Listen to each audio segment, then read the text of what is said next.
Yo,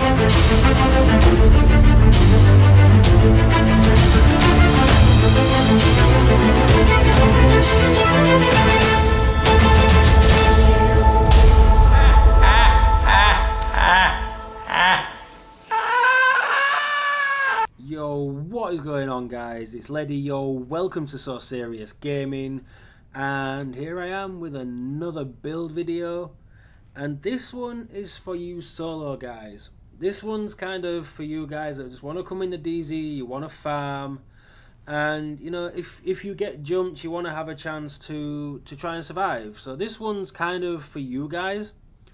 So yeah, this isn't usually something I use. I don't usually use Banshee. I'm more of like a just straight up DPS, you know, raw damage on my build, which is why I love using my Hexo build. But this one will definitely benefit you if you want to go solo. It's even good in a team if you want to go rogue as well.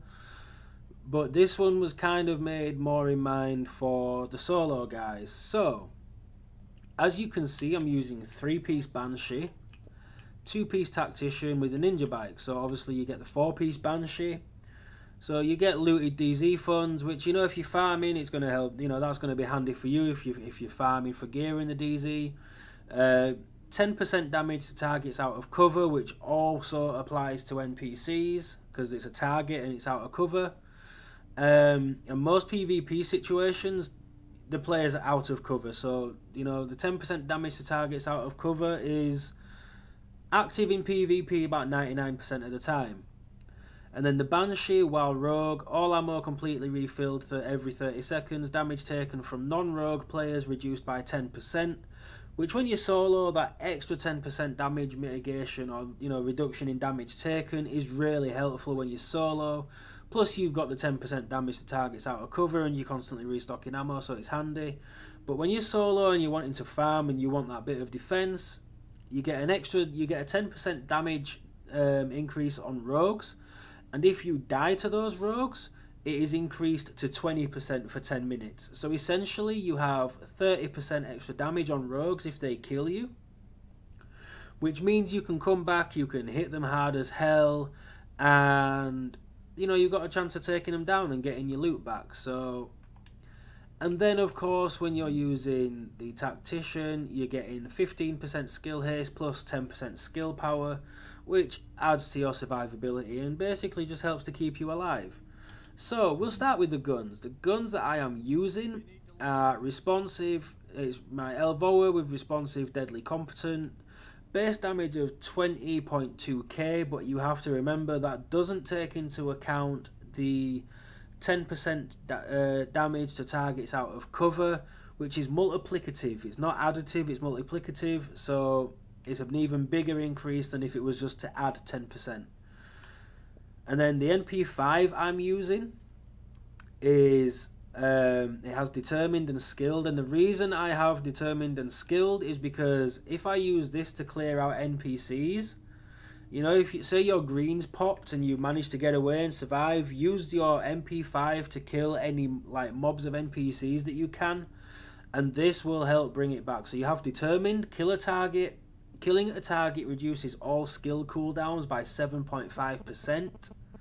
So you kill an NPC, you get a reduction on all your cooldowns. That includes, you know, your heal, your whatever other skill you're using, and your ult.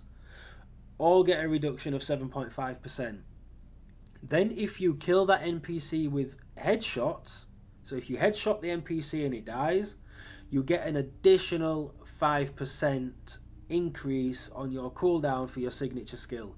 So essentially, if you headshot an NPC and it dies, you get 12.5% cooldown reduction for your signature.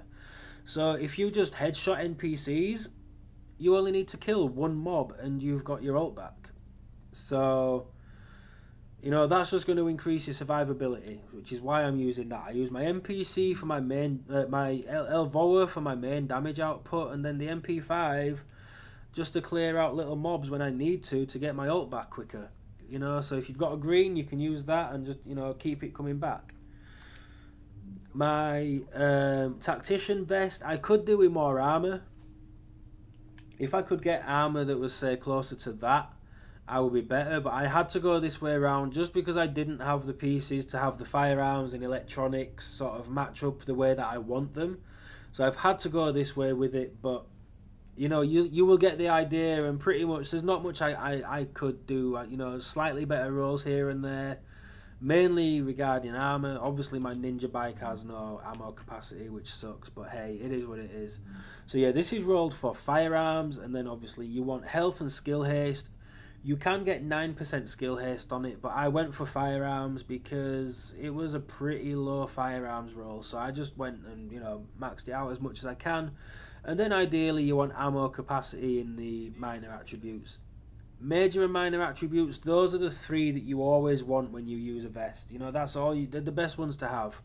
So always health, always skill haste, always ammo capacity.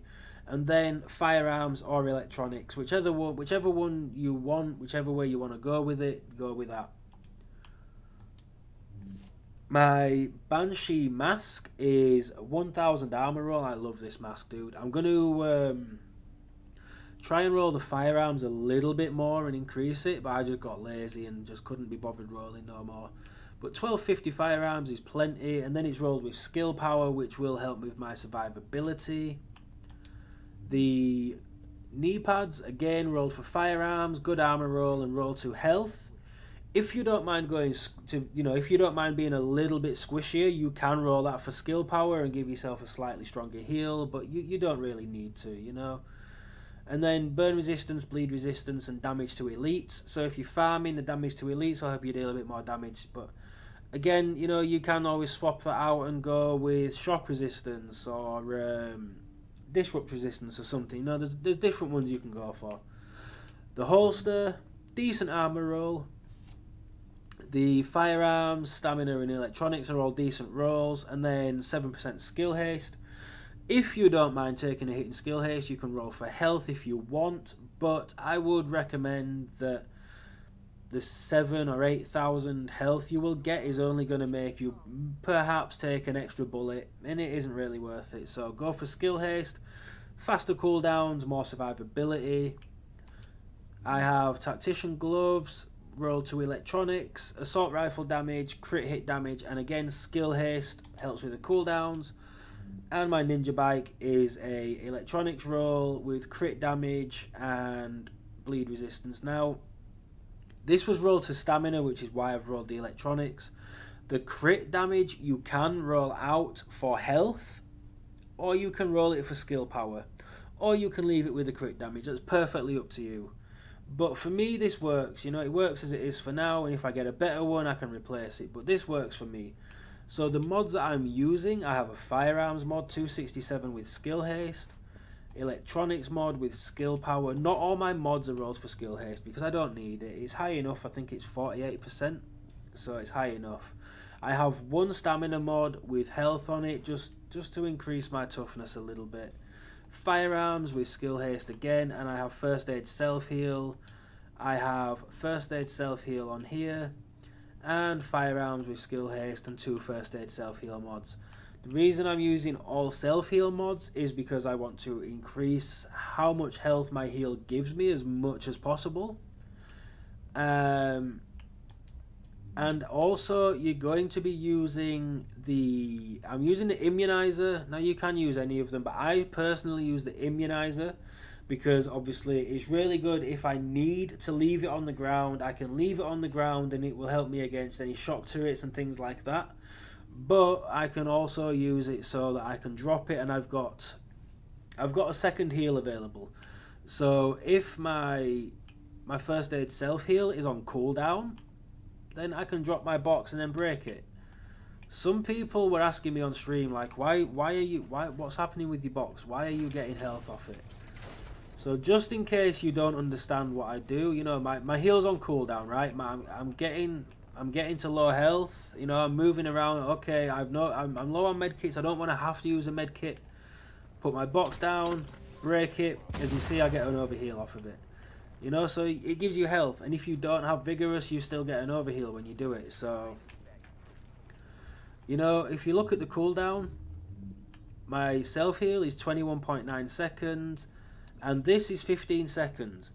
essentially you have a heal every 10 seconds when you rotate these properly. So, you know, I pop a heal 1, 2, 3, 4, 5, 6, 7, 8, 9, 10. Put my box down, I have another heal, and already my self heal is almost back. So you just rotate those combined with your med kits. You know, you've got plenty of ways to heal yourself. Plus you have your green, and you know, you have this little beaut where you can just mow down NPCs and get your green back. You know, it's going to keep you alive.